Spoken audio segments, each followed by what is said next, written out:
औज़ु बिल्लाहि मिनश्शैतानिर्रजीम बिस्मिल्लाहिर्रहमानिर्रहीम। मैं हूं एम तैमूर अमीन और आप देख रहे हैं एम तैमूर अमीन यूट्यूब चैनल। अच्छा, हमने पिछले चैप्टर में जो पढ़ा था वो हमारे पास प्रोग्रामिंग एनवायरनमेंट में हमने एक टॉपिक पढ़ा था। हमने आपको बताया था कि आपने ये डेव सी प्लस प्लस जो है ना, इसको आप इंस्टॉल कर लेना, ठीक है। इसके अंदर हमने कैसे काम करना है, ठीक है। आपने इसे सिंपल ओपन कर लेना है, ठीक है। इसे ओपन करने के बाद आपने यहाँ पे फ़ाइल क्रिएट करनी है, फ़ाइल न्यू, ठीक है, न्यू सोर्स फाइल।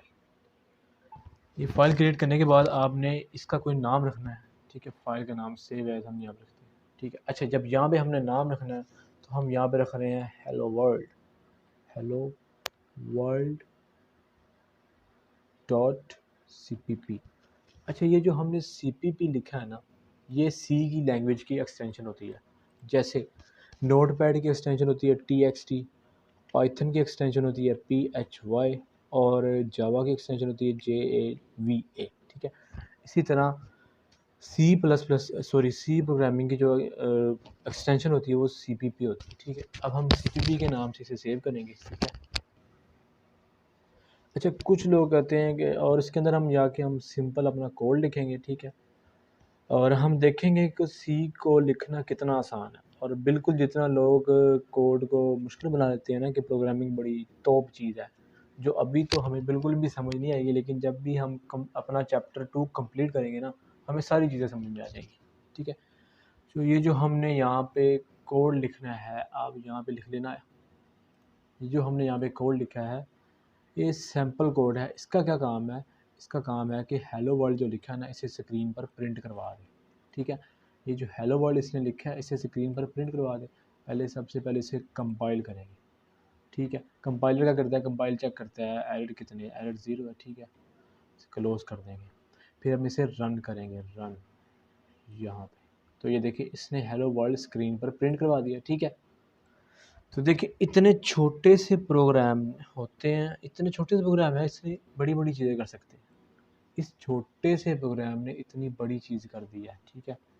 और आज की डेट में अगर हम जो वेबसाइट देखते हैं, ऐप्स देखते हैं, वो बस इन्हीं कोड्स के अंदर ही लिखे होते हैं, इन्हीं कोड से बने होते हैं, जो बहुत सिंपल और बहुत ही लॉजिकल होते हैं। अगर हम थोड़ा सा कोडिंग सीख पाते हैं तो हम डिस्कवर करेंगे कि हम कितनी सारी इंटरेस्टिंग चीज़ें बना सकते हैं, ठीक है।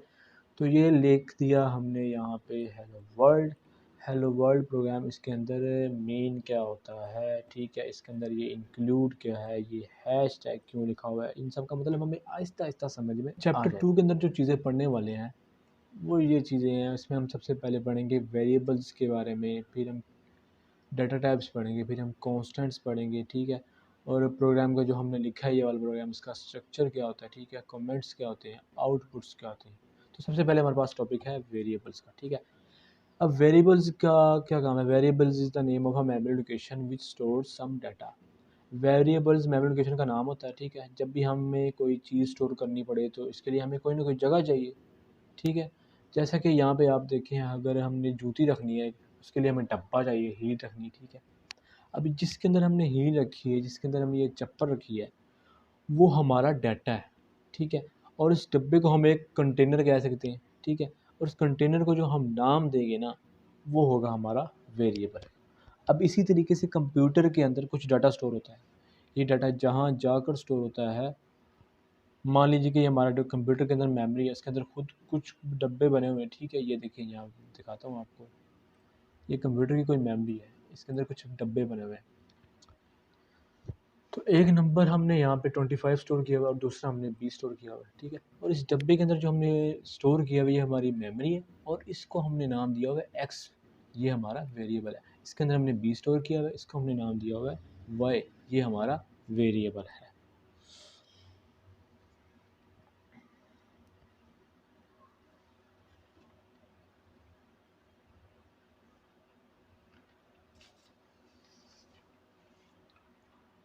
अच्छा, अब वेरिएबल को इम्प्लीमेंट कैसे करते हैं प्रोग्राम के अंदर, ये मैं यहाँ से हटा रहा हूँ, ठीक है। ये चीज़ ये वाली लाइन में हटा रहा हूँ। ये जो कोड है ना, ये वाला इतना, ये बाय डिफ़ॉल्ट कोड है, ये आपने हर दफ़ा लिखना ही लिखना है, ठीक है। ये hashtag include studio int main return 0 आपने हर दफ़ा लिखना ही लिखना है, ठीक है। अच्छा, अगर मान लीजिए कि हमें यहाँ पे कोई नंबर स्टोर करवाना है, मसलन हमने यहाँ पे नंबर स्टोर करवाना है 25 इंट नंबर इक्वल्स टू 25। ठीक है, तो ये जो हमने सिंगल लाइन लिखी, इसने क्या किया, इसने जो हमने नंबर है वो मेमोरी में स्टोर हो गया, जो डब्बा हमने नीचे ये पढ़ा था इसके अंदर ये स्टोर हो गया। ठीक है, और उस मेमोरी लोकेशन का हमने जो नाम रखा है वो है नंबर, और इस नंबर को हम क्या कहेंगे, वेरिएबल। ठीक है, अगर इसी तरह हमने कोई कैरेक्टर स्टोर करवाना है, चार स्टार इक्वल्स टू,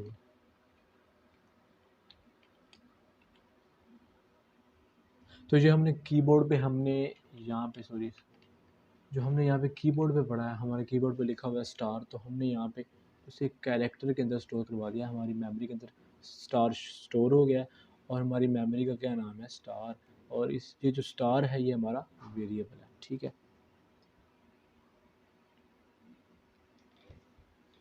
अगर इसी तरह हमने एज स्टोर करवानी है, इंट एज लिखा इज इक्वल टू 22, अब हमारी जो मेमोरी के अंदर वो एज 22 स्टोर हुई है, और उस मेमोरी उस लोकेशन का नाम हमने रखा है एज। ठीक है, इसी तरह अगर हमने कोई डेसिमल वैल्यू स्टोर करवानी है, तो हम यहाँ पे लिखेंगे फ्लोट पाई इक्वल्स टू 3.14। तो ये जो पाई की वैल्यू है ये 3.14, ये भी अब जाकर मेमोरी के अंदर स्टोर हो गई है, और उस मेमोरी का उस लोकेशन का नाम हमने रखा है पाई।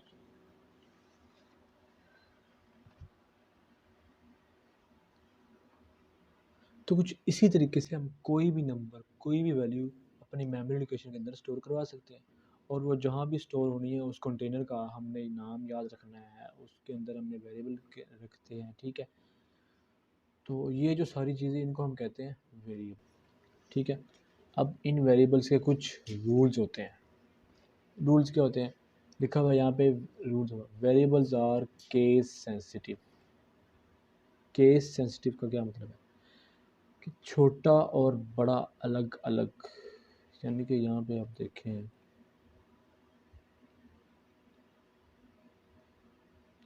अगर हमने अगर हमने यहाँ पे स्टोर करवाया है 25,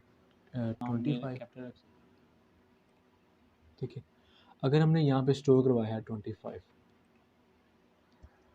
तो हमने यहाँ पे भी स्टोर करवा दिया है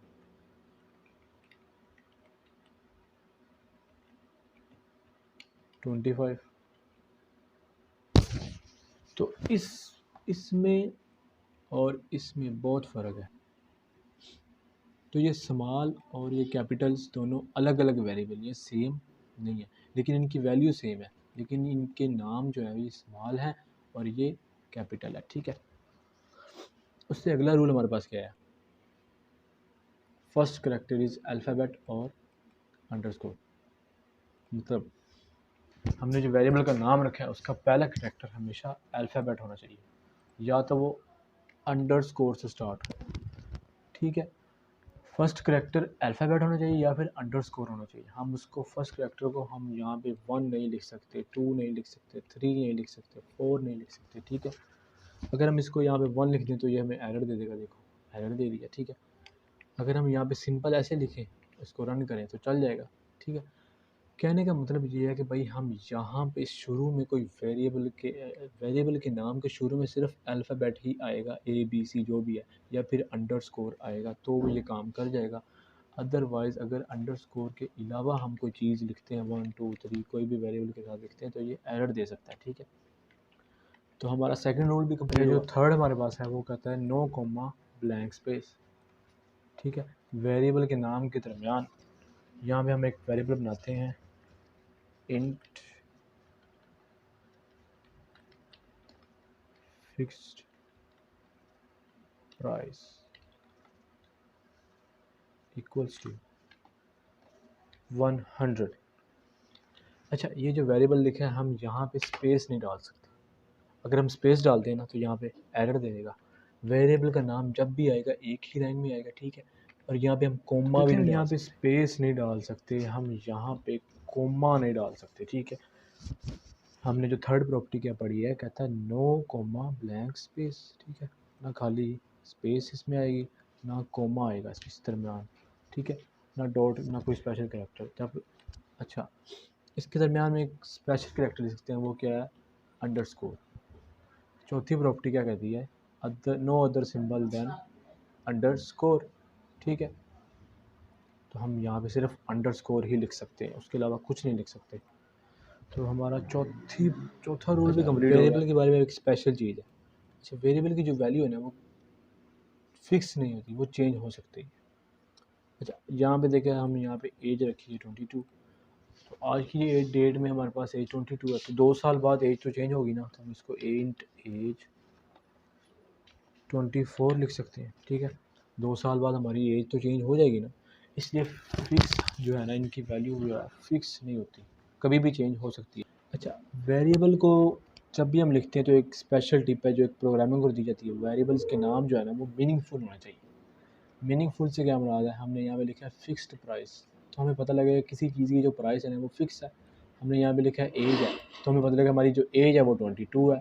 हमने यहाँ पे लिखा है एज, यहाँ पे हमें पता लगेगा एज जो है हमारी 22 है। हमने यहाँ पे लिखा है नंबर, तो हमें पता लगेगा इसके अंदर कोई नंबर पड़ा हुआ है, ठीक है। इसी तरह हमने यहाँ पे स्टार लिखा है, तो हमें पता है इसके अंदर स्टार ही। अब अगला टॉपिक जो है वो हमारे पास है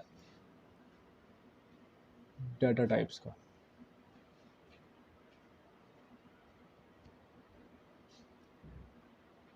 सी के अंदर बहुत सारे डाटा टाइप्स हैं, ठीक है। हम यहाँ पे सिर्फ 3 यूज़ करेंगे, एक इंट, एक कैरेक्टर, एक फ्लोट। अच्छा, इंट का क्या काम है, देखो, इंट जो होता है ना, इंट ये integer constant, integer number store करता है, 1 2 3 -1 -2, ठीक है। इंटीजर के अंदर ये होता है। कैरेक्टर सिंगल कोट्स के अंदर लिखा हुआ कोई भी लफ्ज़ वो स्टोर करेगा, या कि यहाँ सिंगल कोट्स के अंदर हम ए लिख दें, बी लिख दें, सी लिख दें, कोई स्पेशल कैरेक्टर लिख दें, @ लिख दें, एप्रीसेंट लिख दें, ठीक है, तो वो हमारे पास यहाँ पे स्टोर हो जाएगा कैरेक्टर के अंदर। तो हमारे पास 3 किस्म के यहाँ पे डाटा टाइप हमने यहाँ पे पढ़नी है, जो वो क्या है, एक इंट है, एक फ्लोट है, और एक कैरेक्टर है। फ्लोट जो होता है वो डेसिमल पॉइंट स्टोर करता है, फ्लोट के अंदर मतलब 3 पॉइंट, पॉइंट कुछ वैल्यूज़, ठीक है। अच्छा, सी के अंदर जो है ना बुलियन डाटा टाइप नहीं हो सकती, ठीक है, ना ही स्ट्रिंग डाटा टाइप होती है, क्योंकि सी जो है ना हमारे पास, सी बहुत ही पुरानी लैंग्वेज है। तो आपको ये समझ लग गया होगा, इंट के अंदर नंबर स्टोर होता है, कैरेक्टर के अंदर सिर्फ कैरेक्टर स्टोर होते हैं, फ्लोट के अंदर सिर्फ डेसिमल वैल्यू स्टोर होती हैं।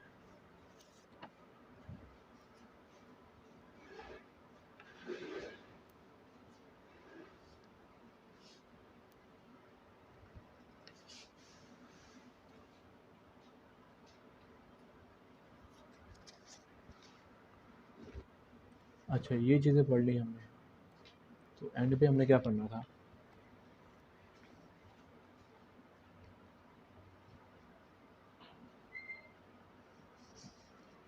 प्रिंट एफ के बारे में। प्रिंट एफ,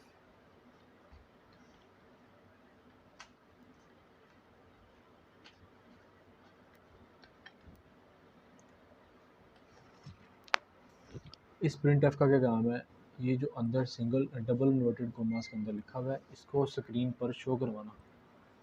तो जब इसको हम रन करेंगे तो ये देखें, यहाँ पे थोड़ा सा कोड चेंज हो गया, या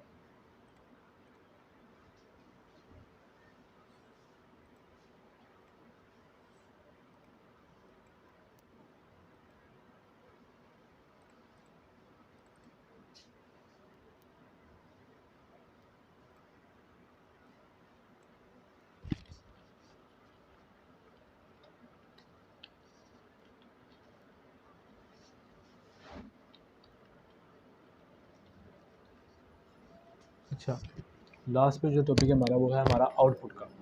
आउटपुट में हम क्या लिखते हैं, प्रिंट एफ लिखा सिंपल, ठीक है, और हेलो वर्ल्ड लिख लिया। अच्छा, इस प्रिंट एफ का क्या काम है, जो इसके ब्रैकेट के अंदर लिखा हुआ है ना डबल इन्वर्टेड कोमास के अंदर, इसको स्क्रीन पर शो करवाना, ठीक है। तो जब हम इसको रन करेंगे तो ये देखिए, ये स्क्रीन पर शो करवा देगा हमारे पास हेलो वर्ल्ड, ठीक है। तो ये था हमारा आज का टॉपिक यहाँ तक, आई थिंक यहीं तक था। सबसे पहले हमने क्या पढ़ा, वेरिएबल्स, फिर डाटा टाइप्स, फिर कॉन्स्टेंट्स, फिर प्रोग्राम का स्ट्रक्चर। ठीक है, ये प्रोग्राम का स्ट्रक्चर ये वाला। अच्छा, एक और चीज़ रहेगी, कमेंट्स। कमेंट्स क्या होते हैं? कमेंट्स कमेंट्स कमेंट्स कमेंट्स जो होते हैं ना, वो हमारे प्रोग्राम का हिस्सा नहीं होते। कल को आप 10,000 लाइनों का प्रोग्राम लिखते हो, आप भूल जाते हो ये लाइन मैंने किस लिए लिखी थी।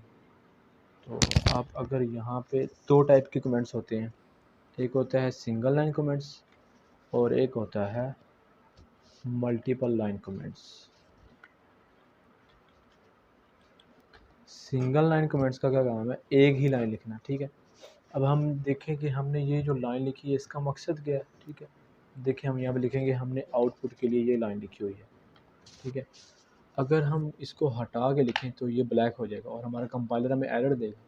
तो हमने कहा है कि जो कमेंट्स होते हैं वो प्रोग्राम का हिस्सा नहीं होते, इससे कोई फ़र्क नहीं पड़ता प्रोग्राम के, इससे कोई फ़र्क नहीं पड़ता प्रोग्राम पे। ठीक है, तो हम यहाँ पे बैक स्लैश 2 दफ़ा लगा देंगे, फॉरवर्ड स्लैश, तो जब उसको रन करेंगे तो कोई फ़र्क नहीं पड़ा है, प्रोग्राम चल गया। ठीक है, इसी तरह ये सिंगल लाइन के अंदर सिर्फ सिंगल ही लिख सकते हैं। यहाँ पे हम लिखते जा रहे हैं, अगर हम आगे लिखेंगे ना तो ये ब्लैक होना शुरू हो जाए, तो हमें इसके लिए ज़्यादा यहाँ पे लगाना पड़ेगा।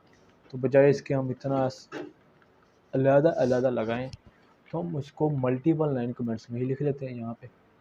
ठीक है, मल्टीपल लाइन कमेंट्स में हम यहाँ पे लिख लेते हैं दिस इज़ द आउटपुट। ठीक है, अब जहाँ पे जितना मर्जी लिखें यहाँ पे ये देखें, कोई फ़र्क नहीं पड़ेगा। ये है हमारा मल्टीपल लाइन कमेंट्स। अच्छा, एक और चीज़, ये जो यहाँ पे हेलो वर्ल्ड लिखा हुआ है, हम चाहते हैं हम इसको स्क्रीन पर 4 या 5 मरतबा क्या उसे कहते हैं प्रिंट करवा दें। तो इसे सिंपल कॉपी करें। ठीक है, नीचे पेस्ट करें, फिर नीचे पेस्ट करें, नीचे पेस्ट करें। ठीक है, रन करें, तो इसने हमें 4 दफ़ा प्रिंट करवा दिया, hello world hello world hello world. लेकिन ये एक लाइन में क्यों है? हम चाहते हैं ये तो अगली अगली अगली अगली लाइन में है। ठीक है, उसके लिए हम क्या करेंगे, यहाँ पे back slash N, back slash N. अच्छा, इसका क्या काम है, ये जो एन लिखा है ना, ये वर्ल्ड हेलो वर्ल्ड तो वैसे प्रिंट हो जाएगा, जो हमने एन लिखा है इसका मतलब है न्यू लाइन। क्या मतलब है इसका? New line. अब देखिए मैंने यहाँ पे कमेंट दे दी है, ये कमेंट दे दी है, इससे कोई प्रोग्राम को फ़र्क नहीं पड़ेगा। अगर मैं यहाँ पे ऐसे लिख देता तो प्रोग्राम को फ़र्क पड़ जाना था। ये किस लिए दिया है, मैंने एन यहाँ पे लिखा है, हमें मकसद पता लगे कि हमने एन क्यों लिखा हुआ है, इसलिए हमने यहाँ पे कमेंट्स दे दिया, न्यू लाइन लिख दी। ठीक है, अब इस एन का क्या ये है कि जो हेलो वर्ल्ड यहाँ पे लिखा है ये एक दफ़ा प्रिंट होगा, फिर ये अगली लाइन पे उसको धकेल देगा, फिर अगली लाइन पे हेलो वर्ल्ड प्रिंट होगा, ये फिर एन जो है ये अगली लाइन पे इसको ले जाएगा, फिर ये वाला एन इसको अगली लाइन पे ले जाएगा। ठीक है, तो इस तरह हमारा करके प्रोग्राम जो है रन करेगा। अब हम इसको रन करते हैं, देखो देखें, ये हेलो वर्ल्ड पहले प्रिंट हुआ, फिर एन ने हमारा कमाल दिखाया, वो अगली लाइन पे चला गया हेलो वर्ल्ड, फिर अगली लाइन पे, फिर अगली लाइन पे। तो इस तरह करके हम बैक स्लैश एन का इस्तेमाल करते हैं, जो कि हमारी फाइल के अंदर यहाँ मौजूद है। ठीक है, अच्छा, इस प्रिंट एफ के अंदर हम कुछ भी लिख सकते हैं। यहाँ पे अगर हेलो वर्ल्ड लिखा है ना, तो हम यहाँ कुछ भी लिख सकते हैं। यार हेलो वर्ल्ड ही क्यों लिखे हैं, यहाँ पे हम लिख सकते हैं कामरान। तो हम कामरान लिखा तो पहले तो कामरान आ जाएगा। ठीक है, फिर बाकी हेलो वर्ल्ड आ जाएगा। इसके दरमियान हम कुछ भी लिख सकते हैं, कुछ भी। यहाँ पे आप लिख लो यार सुपरमैन, नीचे वाले पे लिख लो आप काला मुंह। ठीक है, उससे नीचे वाले को लिख लो तबाही। ठीक है, तो देखो इसने अलग अलग दिखा देना, हमारे पास पहले कामरान आया, फिर सुपरमैन आया, फिर काला मुंह हुआ उसका, फिर तबाही होगी। ठीक है, तो इस तरह करके हमारा ये जो आउटपुट था वो हमने लिखा। और हमने और क्या देखा, यहाँ पे सबसे पहले हमने वेरिएबल्स के बारे में पढ़ा, डाटा टाइप्स पढ़ी, कॉन्स्टेंट्स पढ़ा, प्रोग्राम का जो स्ट्रक्चर है, ये प्रोग्राम का जो स्ट्रक्चर है वो हमने पढ़ा, ये यहाँ से लेकर यहाँ तक। ठीक है, उसके बाद हमने क्या पढ़ा, वेरिएबल्स, आउटपुट। आउटपुट क्या थे, कमेंट्स क्या होते हैं, कमेंट्स। ठीक है, ये जो फाइल पूरी है इसको मैंने यहाँ पे एक्सप्लेन कर दिया, ग्रुप में फाइल दे दिया और नीचे लिंक भी दे दूँगा आपको। ठीक है, उम्मीद है कि आपको समझ आ गई होगी मेरे लेक्चर की। ठीक है, फिर चलते हैं, मिलते हैं अगले लेक्चर में। अल्लाह हाफिज़।